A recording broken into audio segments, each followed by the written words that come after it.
الحمد لله وكفى والصلاة والسلام على عباده الذين اصطفى خصوصا على أفضلهم وخاتم النبيين محمد الأمين وعلى آله وصحبه أجمعين وبعد.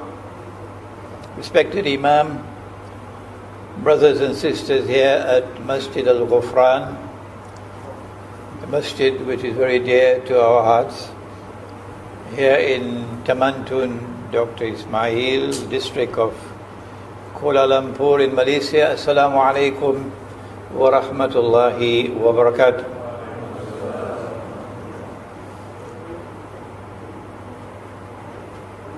We speak tonight on a subject of tremendous importance at this time. And we pray that Allah, in His kindness, might take these words far and wide, but in particular to the people of Rums, to the people therefore of Greece and of Bulgaria and of Armenia and of Romania and of Poland and of Hungary and of Belarus and most of all of Russia, that He might take these words to that part of Rome which is located in the Arab world, the Arab Christians of Syria, the Copt of Egypt, and that through these words clarity might come into their minds concerning what is the authentic position of Islam, of events now unfolding in the world. Ameen.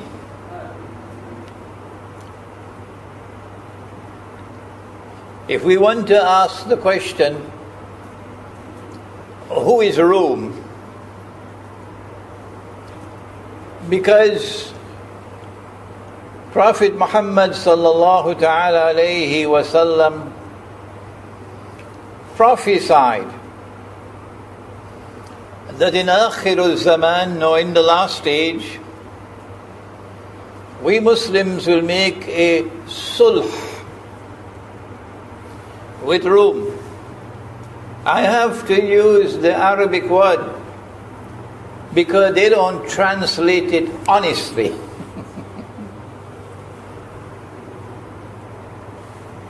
A truce is hudna, not sulh. Sulh is peace, and therefore a peace treaty. And a peace treaty indicates an alliance. So Prophet Muhammad, Allah's blessings be upon him, did not say that we will make a truce with Rome. Go back and do your homework. He said that we will make a sulh, an alliance with Rome. Now that requires us to go back to the Quran. You never study a hadith by commencing your studies with the hadith. That is dangerous. That is wrong. In order to study a hadith, you must begin with the Quran. Then shaitan cannot take you for a ride. Who is Rome? With whom we are going to make an alliance in Akhirul Zaman? Who is Rome? This is our methodology. What is yours? And so we begin with the Quran. And we cannot go wrong. with the Quran. And Rum is very largely written in the Quran, even though the word Rum is to be found only once in the whole Quran. But the chapter or the surah is entitled by that word, Suratul Rum. Billions of Muslims over 1400 years have recited Suratul Rum and have recited the words Alif Lam Mim بعد أعوذ بالله من الشيطان الرجيم ألف لام ميم غلبت الروم في أدنى الأرض. Rome has been defeated in a land close by. And so Rome existed at the time when the Quran was revealed. I ask you, was Washington an American city at the time when the Quran was revealed? And London and Paris and the North Atlantic Treaty Organization and the Anglo-American Zionist Alliance? Have you no sense? These did not exist at the time when the Quran was revealed. Rome, however, existed at the time when the Quran was revealed, and Rome suffered defeat. And it's not difficult to recognize it because fi adnal ard, in a land close by, they suffered defeat. So who is Rome? And then the Quran went on to speak and to say, وَهُمْ مِنْ بَعْدِ غَلَبِهِمْ سَيَغْلِبُونَ. But after their defeat, they are going to be victorious. You watch and see.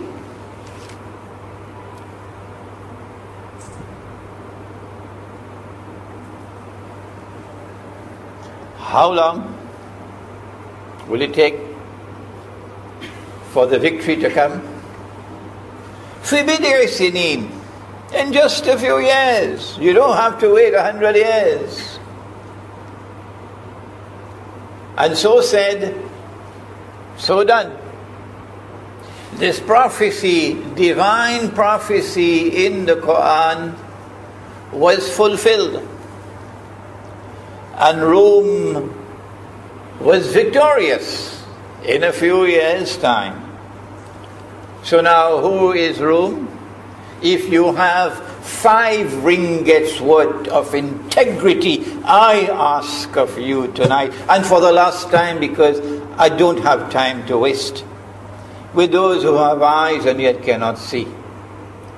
Their minds seem to be blocked. Who is Rome? Answer: Rome is the Byzantine Orthodox Christian empire of Eastern Europe and of the Arab world, which had its capital in Constantinople. And if you do not know where is Constantinople, I suggest you go and meet a man named Mustafa Kemal, who for mysterious reasons has made it illegal, against the law, to use the name Constantinople. Get lost, Mustafa Kemal. Get lost. This is Rome. There is no other honest answer. The rest are answers which should be sent by Federal Express to a place called Disneyland. That's not scholarship.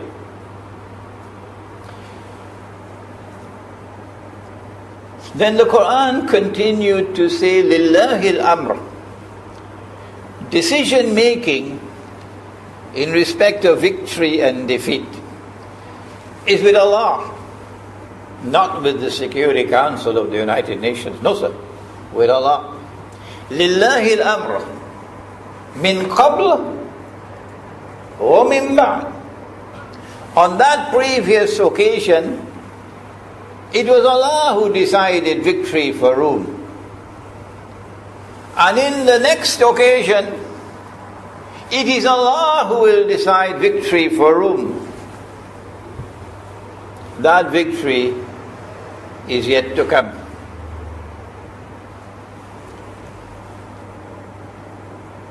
وَيَوْمَئِذٍ يَفْرَحُ الْمُؤْمِنُونَ.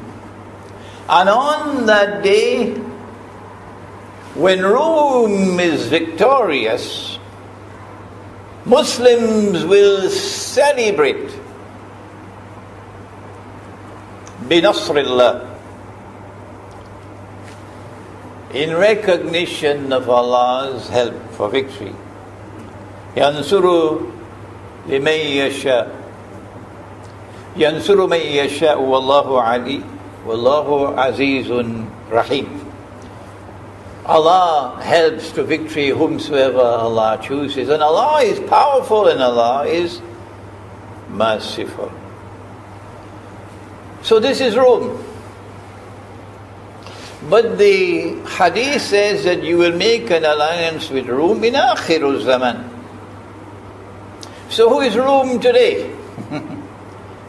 It cannot be the United States of America. Don't waste our time. We are fed up with your sniping. It cannot be Britain and France and NATO. We are fed up with your foolish sniping. You have lost the war that is a scholarly war because you don't have scholarship. And we are advising you what is the method of scholarship. Rome has to be located in that part of the world which is Orthodox Christian. Christianity is divided into two main camps. One is Rome, which is the Orthodox Christian world. And with that Orthodox Christian world, we have a positive relationship because when they were victorious, we celebrated. And Allah subhanahu wa ta'ala speaks in the Quran about a people in time to come who would be closest in love and affection to us Muslims. And who would say we are Christians? We are Nazar. There are two camps in the Christian world. Which one is it which will have the most love and affection for us in time to come? And for me this is akhirul zaman. And the answer is clear. It has to be Rome. Why can it not be the other Christian world? The one which has NATO as its military arm and is encircling Russia. Let us go again to the Quran, because woe unto you if you neglect the Quran as a scholar. If you choose to turn to guidance to the New Straits Times or the television station or some political advisor somewhere or the other, and you neglect to go to the Quran for your primary source of guidance, you will pay a price for that. The Quran speaks, and I believe here in Masjid al-Ghufran, we have already explained this passage of the Quran. It is in Surah Al-Ma'idah, and I don't have the time to expand, so you'll have to forgive me, we are a contract.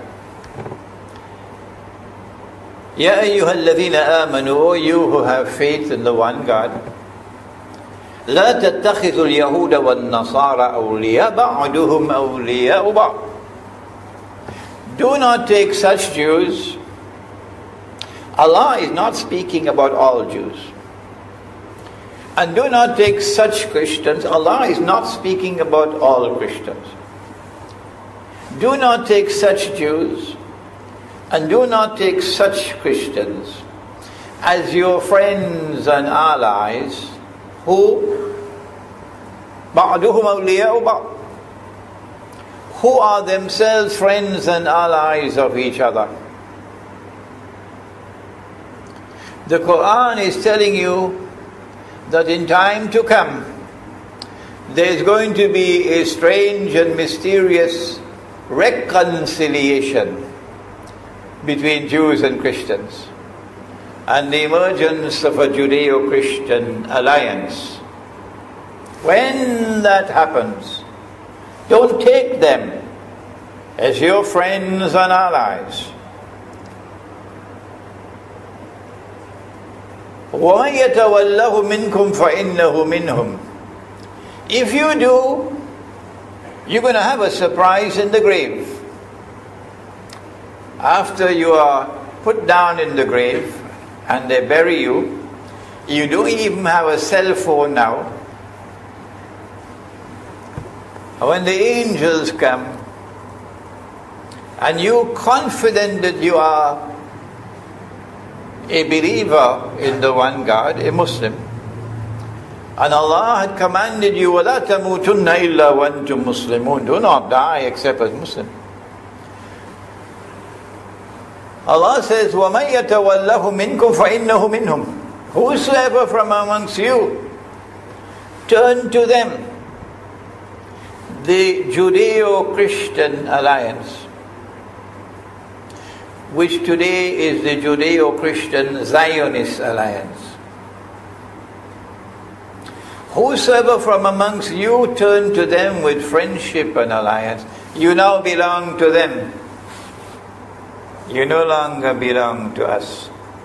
So in your grave, you will learn to your horror, you're not recognized as a Muslim. No, you've lost your Islam. You didn't even know it. So alliance with Rome cannot possibly be with those Christians. Has that alliance come into being? Has part of the Christian world reconciled with part of the Jewish world? Yes, it has. Unless you've been eating roti canai and drinking tetarik all the time and not bothering to think and study. That alliance has come into being.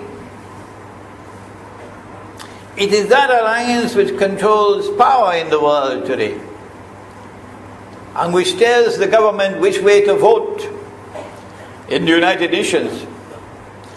And if you don't vote the correct way, your money will start losing value, your economy will collapse, and this and that and the other. And you think you're free? No, you're not free. You are the slave. The government, not the people, the government. So that alliance has emerged. And while we cannot speak to the governments, we can speak to the people here in the masjid. And Allah has commanded you, do not be their friends and allies. For if you become their friends and allies, you now belong to them. You no longer belong to us. Inna Allah la yahdi al-qawm al-zalimin. Surely Allah does not provide guidance for a wicked people.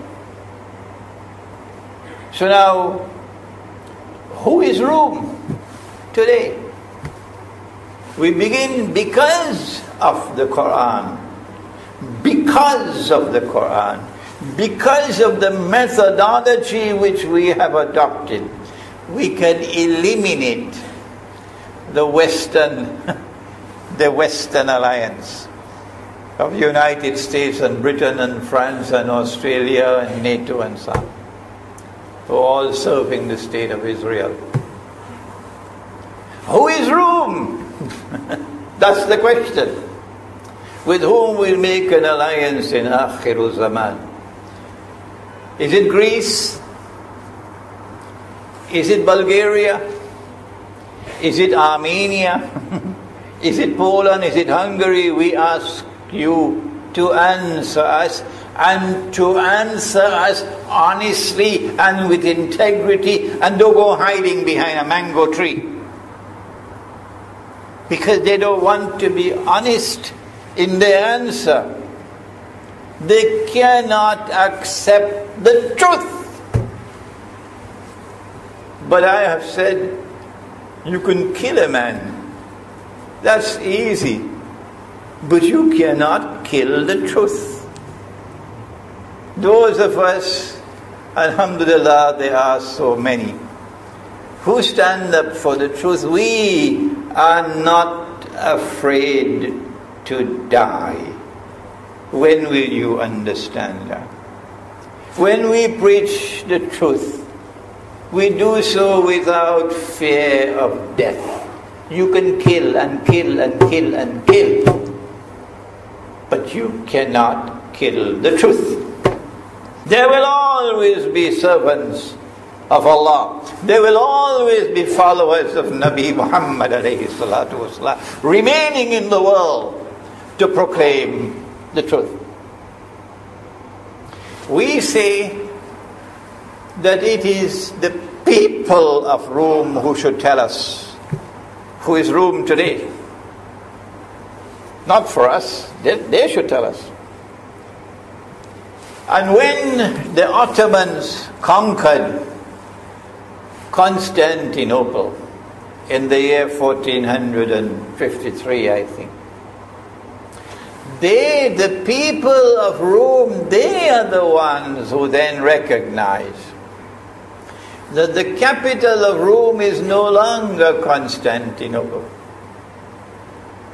Sultan Muhammad Fatih could say as long as he wanted, as many times as he wanted, he's the Sultan of Rome. That's nonsense. That's rubbish. They, the people of Rome, now recognize Moscow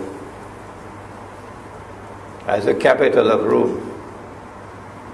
If you differ with them, what status do you have to decide for them? Who is Rome? When you don't belong to Rome. They, the people of the Rome, they choose and they recognize Russia to be the capital of Rome today.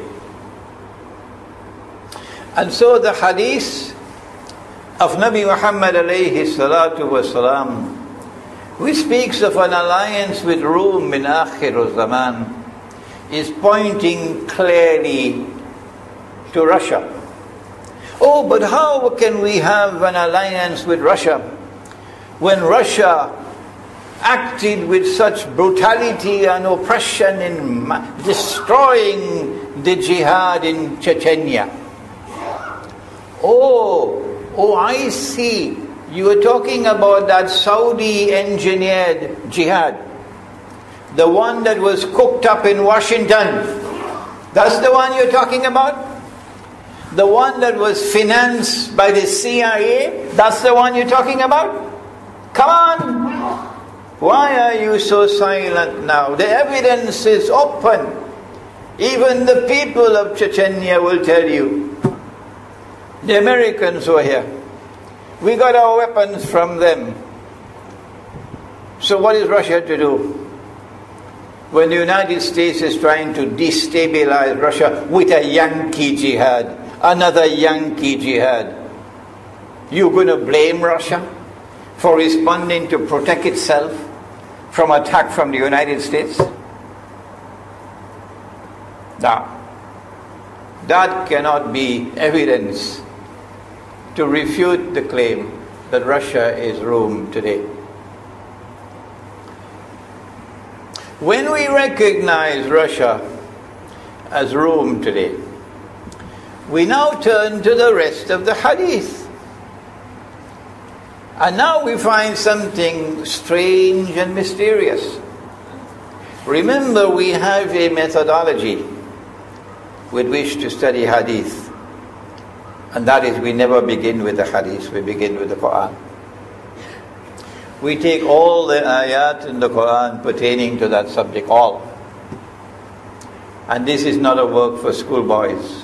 This is a work for scholars with patience and men of insight who can connect the connection between ayat. And when we have brought all the verses of the Quran connected with the subject and brought them together as a harmonious whole and located that which binds them together as a harmonious whole, we have penetrated this system of meaning of the subject. Then we go to the rest of the ahadith, all the ahadith pertaining to the subject. And all those ahadith which are in harmony with the Quran, we now add them to our database. So we get an enlarged system of meaning. And it is in that enlarged system of meaning that we now turn to this hadith to study it. That's our methodology. What is yours? This hadith says that you'll make an alliance with Rome. But then the rest of the hadith says that you and Rome are going to wage a war and you'll be victorious. So there is no conflict between the first part and the second part. They're in harmony. But then comes the strange part. That someone from the party of Rome will stand up and declare the cross is victorious. And someone from the Muslim side will get up and say, no, you're wrong, Allah is victorious. And that's going to start a war between the two. And they're going to have to fight it out, and 1/3 of the Muslim army is going to run away. I wonder who wrote this. I wonder who did it. 1/3 of that Muslim army is going to run away. And Allah will never forgive them.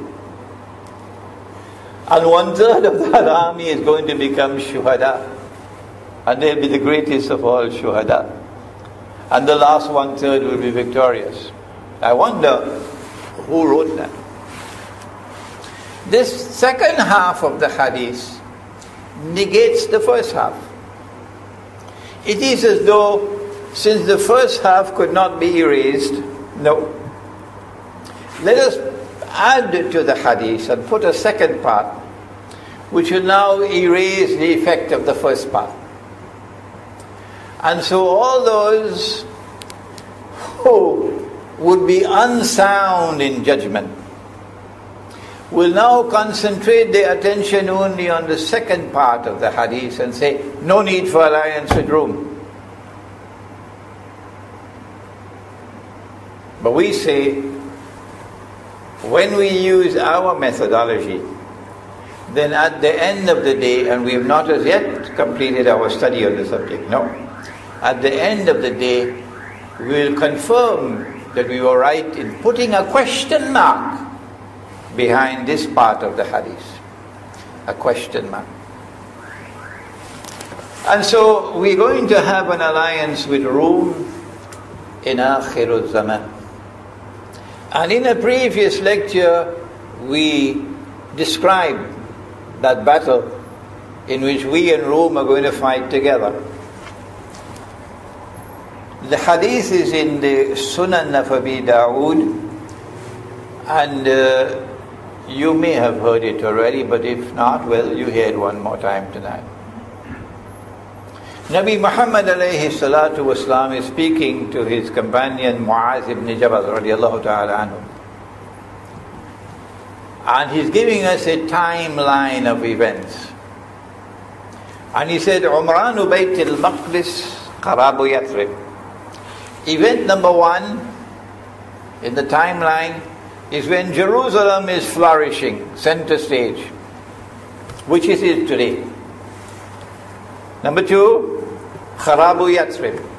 At that time when Jerusalem is center stage, flourishing, built up, take a look at Medina. Medina plays absolutely no role whatsoever in the affairs of the world. Not even in the affairs of the Muslim world. Not even in the affairs of the Arabian Peninsula. It is in a state of forlorn desolation. That's all. a place of pilgrimage, nothing else. Kharabu Yathrib, Khurujul Malhama. Number 3, event number 3, is that when these two are in place, the next thing that the world will experience will be the Malhama, which is the Great War. The Christians call it Armageddon. This Great War will far exceed what the world witnessed in the First World War and the Second World War. Because in this war, the Prophet said, alayhi salatu wasalam, that birds flying in the sky will fall down, indicating, in my opinion, that the birds cannot navigate, like the bees cannot navigate. So something or someone is corrupting the atmosphere. What could that be? Because of the cell phones that you now have, I can see one right in front of me, you would know that all around us now, everywhere, you have these electromagnetic or electronic waves all around us.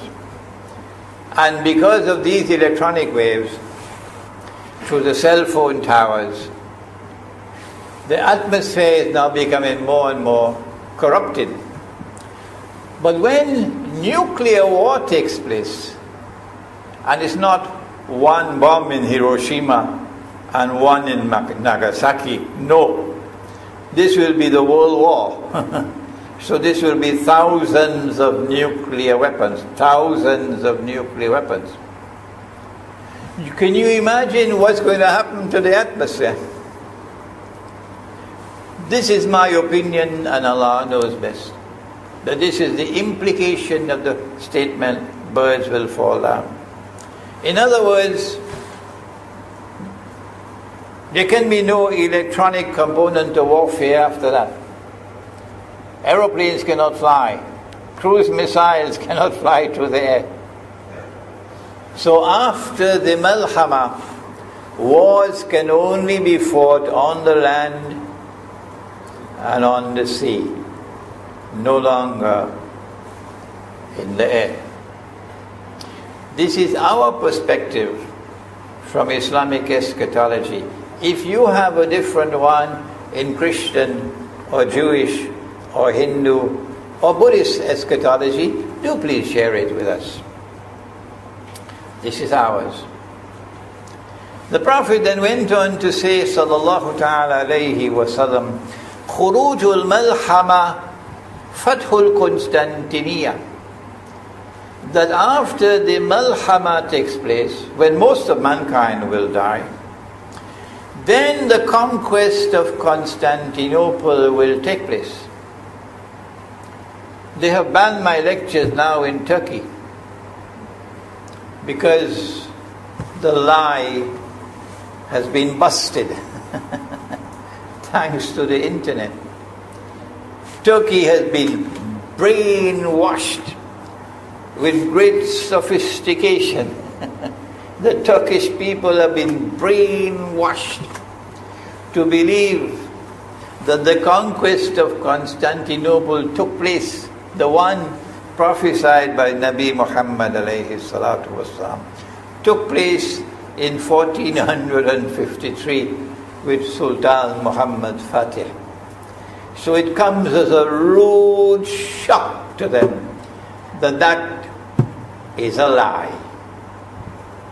The conquest of Constantinople, prophesied by Nabi Muhammad alayhi salatu wasalam, is yet to occur. So they ban me now in Turkey. And my answer is, you can shut the door, but Allah can open it. So our duty is simply to teach and to proclaim the truth with humility. Why is it so important? The conquest of Constantinople taking place immediately after the alliance with Rome. Immediately after the Malhama, or the Armageddon. It is because the conquest of Constantinople is of such strategic importance that we have to go back now to Islam, Russia, Crimea, Ukraine. That is the context that allows us to understand events which have been unfolding. They had a master plan for Russia. But those who are our critics are such people of such intellectual simplicity. Allahumma jalla jalaluhu.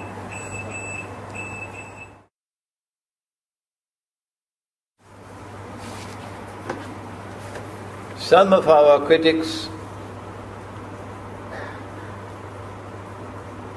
are so very simple-minded that they cannot even distinguish between Russia and the Soviet Union. And for them, Russia is still a communist country. I don't think we need bother about criticisms which come from such people, because they are not a people of knowledge. The attack on Rome was on two fronts. The first one was recognizing that Islam represented the greatest threat to Dajjal and Israel. So the attack would be on Islam's relationship with Rome, so that we will never have an alliance with Rome. And so that is how the Ottoman Empire came into being.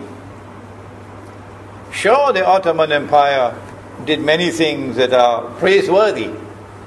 It's not necessary for me to remind you of that.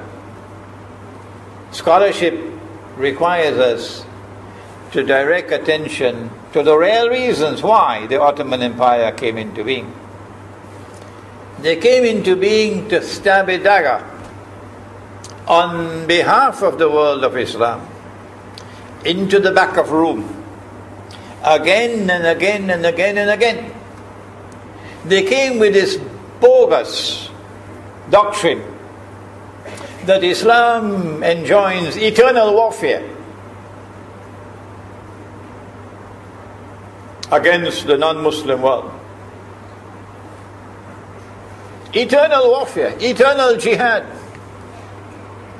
And so the Ottoman Empire was established for eternal jihad. They built themselves for continuous war. And in the Quran Allah says, Wallahu yad'u ila daris salam. And Allah calls to a world of peace. But when they wage war, this war machine called the Ottoman Empire, they wage war continuously on Rome. That's why they came into being. And they wage war to eventually take Constantinople, which is the heart of Rome, and then to plunge the deepest knife of all into the back of Rome by taking the greatest cathedral of Rome, Hagia Sophia, or Hagia Sophia, which had functioned as the greatest cathedral continuously for 1,000 years. And shamelessly and disgracefully and sinfully, and as long as I live I will continue to use these words. Let it be written in my book that I will have to face Allah with on Judgment Day. Disgracefully, shamefully, sinfully took that cathedral and transformed it into a masjid, to the eternal shame and disgrace of this ummah. And whoever is proud and happy that the Christian cathedral has become a masjid, stay away from me, I don't need your company.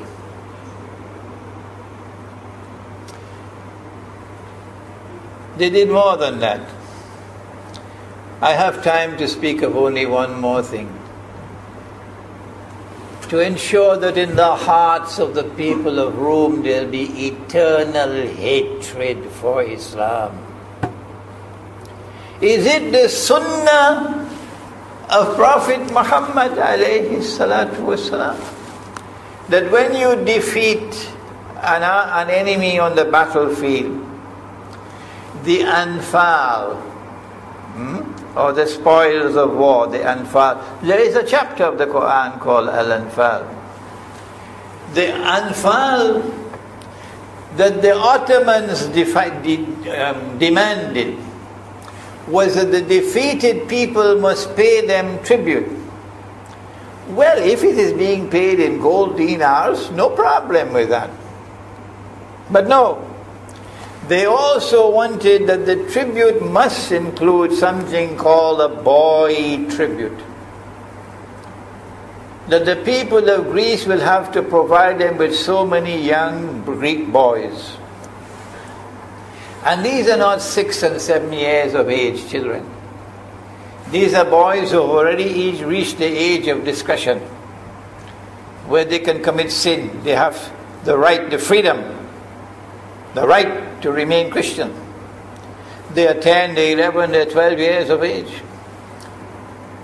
And when the Greek parents and the Armenian parents and the Russian parents provided these boys to the Ottoman, they would then convert them to Islam. Young men, raise your hands, your finger like this, and make the declaration. And if they don't, they're killed. If they don't, they're killed. If you still want to honor your Ottoman Empire, even after this disgraceful display, which is not in the Sunnah, no, and which leaves eternal hatred in the hearts of the people, then stay away from Imran Hosein. Don't bother to listen to my question. Just get away from me. Because you are a brainwashed people. What more can I do? There are the rest of the world of Islam who want to listen and to learn. So get away from us. You people with brainwashed heads who cannot understand. So simple things, why can't you understand? That this was deliberately designed, demanding that boy tribute after every war. And they're constantly at war. So they're getting a constant supply of Christian boys. And these Christian boys are introduced into Islam. They don't have a choice. And then they are trained to become the elite fighting force of the Ottoman Empire. Europe could not afford a standing army. No, they didn't have a standing army. But the Ottomans had a standing army of these Christian boys who are now Muslims and who are called the Janissaries, and who personally belong to the Sultan. This is how they built their fighting machine. And so the people of Greece have to suffer seeing their own sons fighting them. And the people of Russia. So this is part of the strategy to ensure that there can never be an alliance between Islam and Rome. And there will be eternal hatred in the hearts of Rome for Muslims. The other part of the strategy was to cut Russia down to size. So Russia, after the Malhama, will not be a power. It is Russia after the Malhama that they are concerned about, our enemy. So what they did was, in 1907, Britain and France embraced Russia. They used honey, in a triple alliance, Britain, France and Russia. And the honey that they used to trap Russia was that if we win the war that's coming with the Ottoman Empire, you will get Constantinople, which is what Russia wants. But they promised Russia one thing through the front door, and they took it back through the back door, like what they did to the Arabs. These are people with PhDs in deception. If they tell you that the sun is shining, Morris Herman, who is sitting here, will tell you, go outside and look up in the sky, see whether the sun is shining. Don't believe them. Morris, who's interviewed me many times in the past, and he's here tonight to interview me one more time. When the Russian army had fought in the First World War and had suffered the most losses, the brunt of the kill were Russians, and they were now winning the war, and the Ottoman Empire was collapsing, and the Russian army is only an arm's length away from Constantinople. They don't want Russia to get Constantinople. Nope. So what did they do? Russian Jews organized and executed the Bolshevik Revolution, which overthrew the Russian monarchy. They killed the Tsar and the whole family, overthrew the government, and took Russia out of the war. So the Russian army had to stop in its tracks and could not go to Constantinople. In other words, the Russian Jews stabbed Russia in the back. They did more than that. They brought communism. Communism is not Russian. These dum-dums don't understand that. Communism was created to destroy Russia. Why don't these dum-dums understand it? Communism is not Russian. Communism was created to destroy Russia, to destroy the Russian Orthodox Church. So they brought communism in the Soviet Union. And for the next 60, 70 years, this Zionist-created entity called the Soviet Union waged war on religion, waged war on the Russian Orthodox Church, killed the priests, closed down the monasteries and churches and so on. 60, 70 years. And then, when the appropriate time came and Israel came into being, it is this same Soviet Union which opened the doors for millions of Russian Jews to now migrate to Israel. If you go to Israel today, you might believe you're in Russia. So many people speaking Russian. These are the Russian Jews. And then the Soviet Union, 6 years after Israel came into being, did something strange and mysterious. Crimea is Russian territory. Crimea is a part of Russia. The Soviet Union decided to give Crimea as a gift to Ukraine. Why did they do that? The historians don't tell you. So let Imran tell you. They gave Crimea to Ukraine in order to stab Russia in the back one more time. Because if Russia loses Crimea, it will enhance Israel's security. The Russian Navy is based in Crimea. And there is a straight line from Crimea to Constantinople.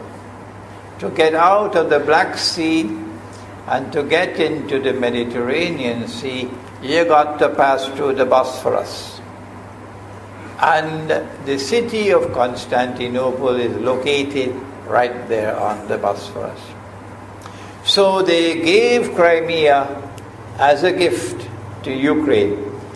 They never bothered to consult the people of Crimea and get their consent. No. They never bothered to seek the permission of the Russian people. No. But Washington doesn't want to hear that. The foolish man who now sits in the White House of the United States, the foolish man who would like to pretend that he's a man of wisdom, he doesn't want to hear. But what are the rights of the Russian people? Were they not violated? Do they not have the right to correct Iran and recover the territory which was unjustly taken away from them on Israel's behalf? Obama doesn't want to hear that. It's inconvenient for them. But in this masjid, we will expose whether it's convenient to you or not. They did more than that. Not only did they give Crimea to Ukraine, but earlier on they gave eastern Ukraine. Eastern, part of the now eastern Ukraine was Russian. It was Russian.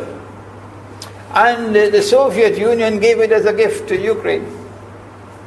Why is it being given to Ukraine? Answer is that when the proper moment comes, the same people who brought the Soviet Union into being now have a method by which they can cause it to collapse. The method that they're using now in Venezuela, popular demonstrations, they did it in Egypt, they did it in Tunisia. They are masters of that. They did it with the Soviet Union. I used to think that the Soviet Union collapsed because of Allah, Allah's kindness. But I was wrong. No, it was the Zionists who brought down the Soviet Union, because they didn't need it anymore. Like tomorrow they wouldn't need you anymore, Saudi Arabia. And they wouldn't need you anymore, Islamabad. When will you understand that? They'll just throw you to the dogs. You served them long enough. So they brought down the Soviet Union. Why? So that Ukraine might emerge as an independent state. That's danger for Russia. They prepared the way. And now Ukraine emerges as an independent state. So the rope is around Russia's neck now. And from that day, when the Soviet Union collapsed, until yesterday, the relationship between Russia and Ukraine was always problematic. But the people of Ukraine still had the good sense and wisdom to appoint a government that was pro-Russian. The Zionists decided it's time for us to use our, the street demonstrations. And last October, November, December, the world witnessed Caracas all over again. And eventually, the Zionists got what they wanted.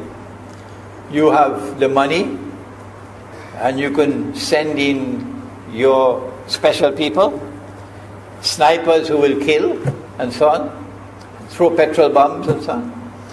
And eventually they got what they wanted. They created enough havoc. May Allah protect Malaysia from that. Ameen. Ameen. And the president of Ukraine fled.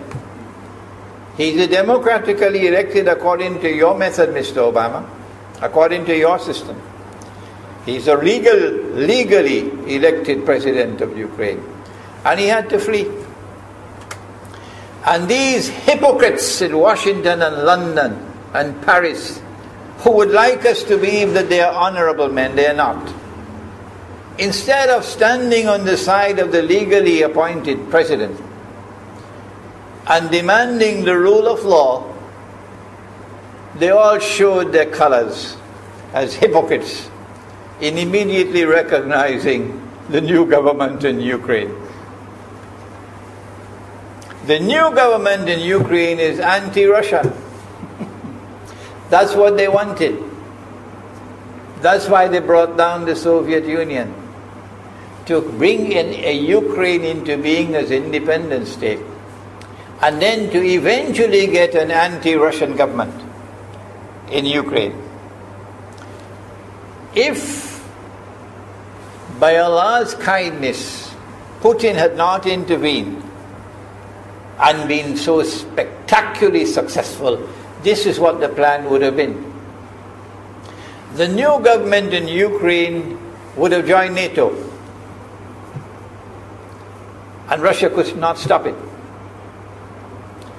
And when the new government in Ukraine joined NATO, NATO will then send its armed forces into Ukraine. It could include nuclear weapons. Then Ukraine will pick a fight with Russia and decide that Russia must now vacate Crimea. Shut down your naval base. The rope is now tightened around your neck. Russia has to put its tail between its legs and withdraw its fleet, Black Sea Fleet, from Crimea. Russia is no longer a naval power. Crick crack, you finish. And Israel will celebrate. That was the master plan. But Allah planned, and Allah's plan was successful. And it is time for the Muslim world to recognize and to see, I cannot influence governments, so what can I do? Don't bother, you waste your time with governments. But the people can understand that this was Allah's plan. They planned, the enemy planned for so long, and at the last moment Allah intervened. And Putin was able to get the people of Crimea to vote in a referendum. And they voted 90-something% in favor of returning to Russia. They were a part of Russia, and they want to return to Russia. So Putin was successful in delivering to the Zionist movement the first defeat it has ever suffered, significant defeat, in the more than 100 years since the Zionist movement was established. If that is not a sign from Allah, it's time for you to wake up. Putin is now succeeding in eastern Ukraine as well, because they're barking like dogs in Washington and London and Paris. Barking. It is Russia which is doing it. It is Russia which is doing it in eastern Ukraine. Oh, but when the Ukrainian government send the Ukrainian armed forces into eastern Ukraine, they don't want to fight. They say, we will not fight our own people. They refuse to fight.